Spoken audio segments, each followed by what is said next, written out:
Fase new normal mulai dipersiapkan termasuk beberapa sektor pariwisata yang telah menata dan mempersiapkan diri.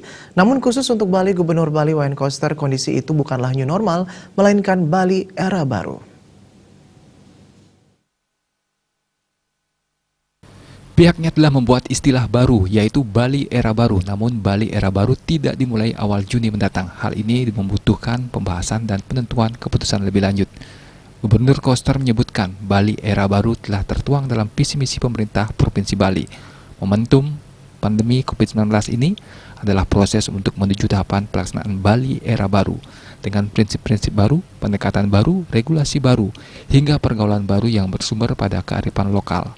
Tatanan kehidupan baru nantinya perlu pembahasan lebih dalam bersama Bupati Wali Kota Sebali. Beberapa persiapan protokol mengenai tatanan kehidupan hingga upaya skala niskala juga menjadi hal yang harus dipersiapkan. Namun prioritasnya adalah Bali sehat dulu. Sementara itu, new normal sudah mulai dipersiapkan oleh beberapa sektor termasuk pariwisata. Pasar tradisional tengah mulai mempersiapkan diri untuk memperketat protokol kesehatan dalam menyambut new normal. Widya Stuti, Bisnis Bali melaporkan.